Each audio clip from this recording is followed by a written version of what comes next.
Hey guys, it's Vanessa here at Cake Style, and today I'm going to show you how to make this super awesome Mickey Mouse Tsum Tsum cake. The girls absolutely loved him, and I really hope that you guys like it as well. So I started out with 2 slab cakes. Now I've made my vanilla chocolate chip cake.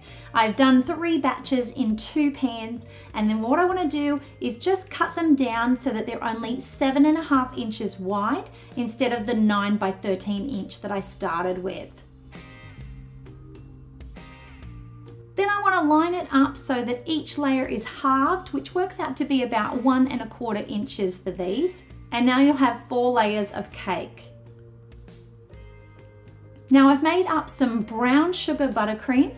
It tastes a lot like cookie dough, so I'm calling this my cookie dough buttercream with chocolate chips as well. And I just want to stack this up with all of my layers of cake. And then pop this into the fridge for about 15 minutes. I've got myself a 6-inch round cake plate, and I'm going to use that as a guide to create the curve just along the edges of this cake on both sides. Then I'm just going to take a bread knife. I really love this one, and I will link to it in the description box for you. It cuts really, really easily, and you just want to curve that around the sides and then the top. Right now I'm not working on the actual edges. I'm just trying to curve both sides of the cake. And then you want to go ahead and shave down the fronts as well so that they get a curve.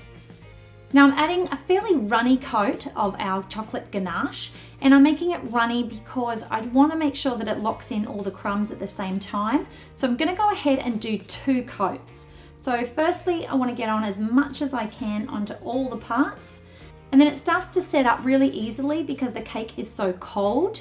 So you can go along and keep applying more, and it will just thicken it up, and you'll be able to just use your spatula to smooth it out.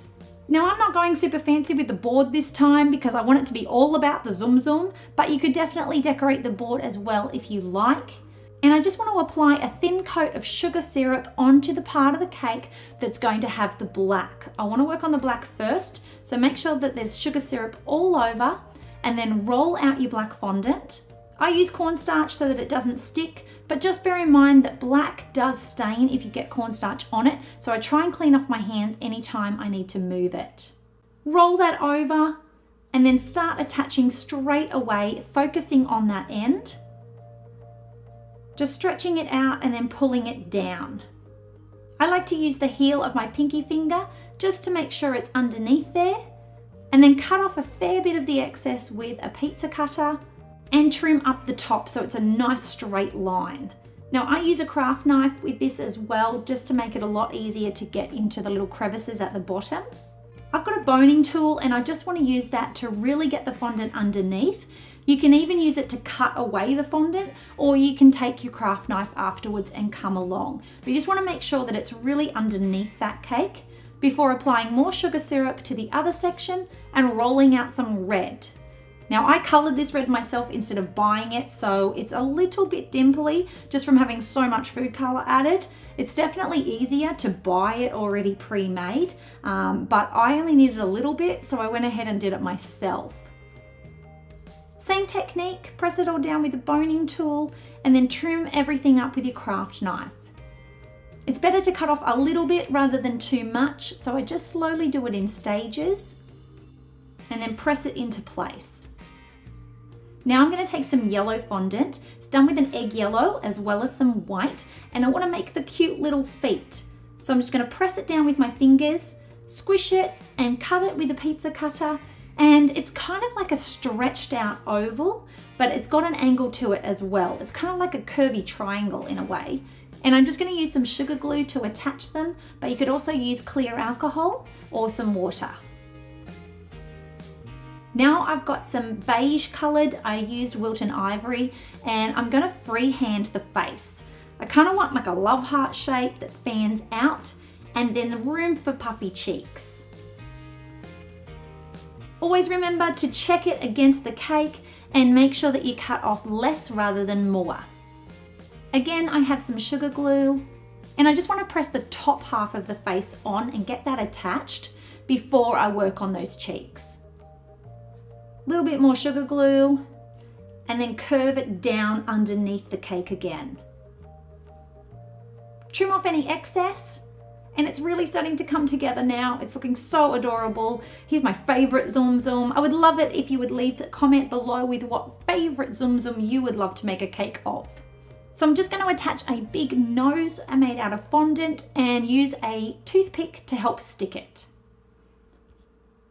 I've got some pink and I'm just going to make some little circles. Press them with my fingers to make them more of an oval shape, and that will be perfect for his cheeks. Now I have a black modelling chocolate nose that I'm attaching, as well as some eyes. The reason why I switched to black modelling chocolate is because it holds its shape. So that's going to be great with this tail, which I'm rolling out. And then I'm inserting a wire, a floral wire into it to give it some sturdiness, because we really want this to curve. Make sure it's cotton wrapped so that it's food safe, and you can pop that into the cake. Now I'm using a large round cookie cutter to make those Mickey Mouse ears. I want to give them a slight roll just to stretch it out, and then trim some off to make it nice and straight. Now I'm taking some bamboo skewers and just cutting them down to size and inserting that in, and you can see how the modelling chocolate is fantastic for this because it stays up nice and firm straight away. I think the ears are the most adorable part for me, and I was just so excited to see this cake cut up and enjoyed by everybody. So I hope that you liked this. Please remember to subscribe to the channel, and I will see you with another cake video next Tuesday.